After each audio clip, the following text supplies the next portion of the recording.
నేను ముక్కుసూటిగా మళ్ళీ అడుగుతున్న అబద్ధాలు రావుని టీమును అడుగుతున్నా,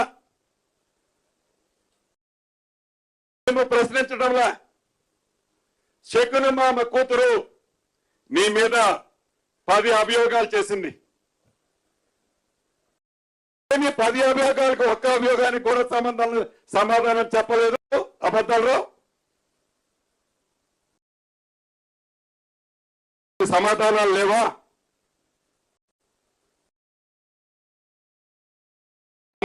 సమాధానాలు ఉండి ఉంటే నోరు తెరవచ్చు కదా. మీ కుటుంబ పంచాయతీలు, మీ కుటుంబానికి సంబంధించిన ఆస్తులు,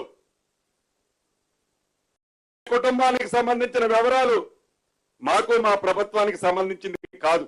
అయినా కూడా మీ కుటుంబ పంచాయతీలు తీసుకొచ్చి ప్రజల పంచాయతీలాగా మీ కుటుంబ విషయాలు తీసుకొచ్చి ఈ ప్రభుత్వ విషయాల్లాగా మీరు ఎలా తీసుకొస్తారు? మీరు ఎలా మాట్లాడతారు? మీ బురదని అందరికీ ఈ ప్రభుత్వానికి ఎలా బురద రాయాలని చూస్తారు?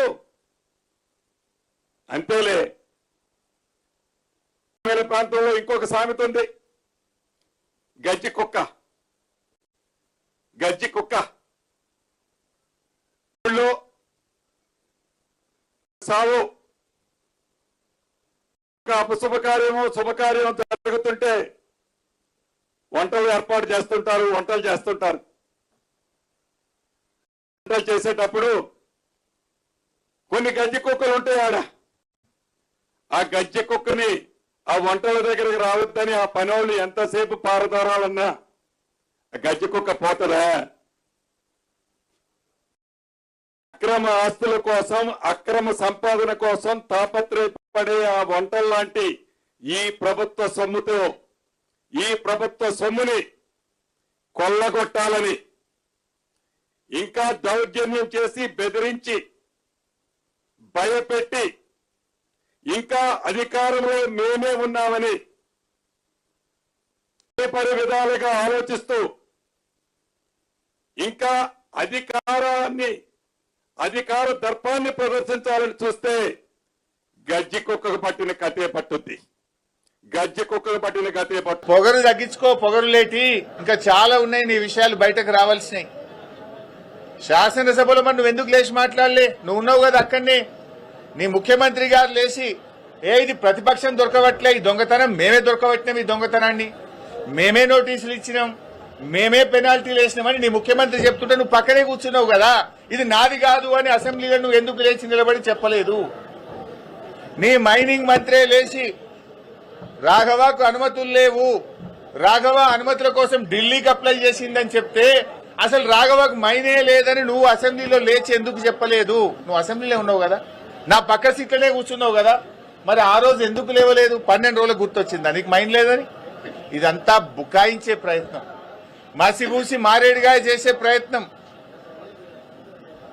ఆ మైన్ నీది కాకపోతే అక్కడ కంటైనర్ మీద రాఘవ కన్స్ట్రక్షన్ అనే పేరు ఎందుకున్నది? ఆ కంటైనర్ మీద కాంగ్రెస్ పార్టీ జెండా ఎందుకు పెట్టిండ్రు? బీఆర్ఎస్ పార్టీ బయటకు తీయంగానే ఆ రాఘవ కన్స్ట్రక్షన్ కు పెయింటింగ్ వేసి కనబడకుండా ఎందుకు చేసిండ్రు?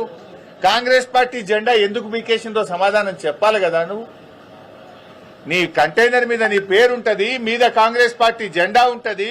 పొల్యూషన్ కంట్రోల్ బోర్డులో నోటీస్ ఇస్తే, మైనింగ్ డిపార్ట్మెంట్ నోటీస్ ఇస్తే నీ ఉద్యోగి రిసీవ్డ్ అని సంతకం పెట్టి డేట్ వేసి ఫోన్ నంబర్ పెట్టి రాసిచ్చిన డాక్యుమెంటే కదా నేను అసెంబ్లీలో చూపించింది. మరి ఇప్పుడు చెప్పు, ఎవరు తప్పు? ముఖ్యమంత్రి తప్ప?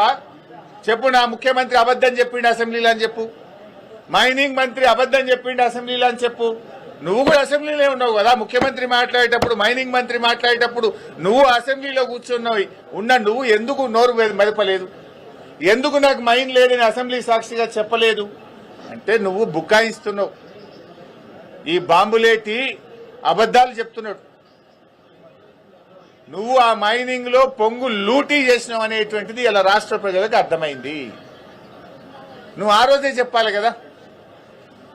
అదేవిధంగా నాదర్గుల్ భూముల విషయం, ఆ బీఆర్ఎస్ టైంలో రిజిస్ట్రేషన్ అయిందని ఒక చిల్లర కథ చెప్తున్నావు.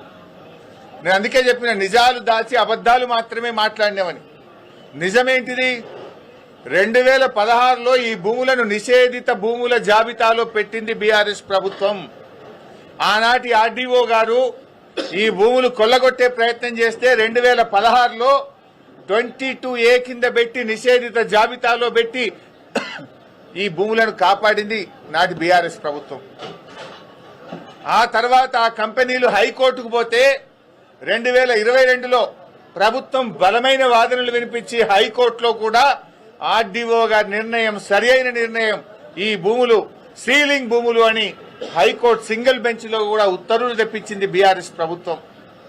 ఆ తర్వాత డివిజన్ బెంచ్ కూడా కంపెనీలు పోతే హైకోర్టు డివిజన్ బెంచ్ లో కూడా ఆనాటి రెవెన్యూ డిపార్ట్మెంటు అధికారులు అద్భుతంగా వాదనలు వినిపించి ఇవి సీలింగ్ భూములే, అమ్మిన వారి మీద కొన్న వారి మీద క్రిమినల్ చర్యలు తీసుకోవాలని చెప్పి హైకోర్టు డివిజన్ బెంచ్ నుంచి కూడా జడ్జిమెంట్ తెప్పించింది బీఆర్ఎస్ ప్రభుత్వమే.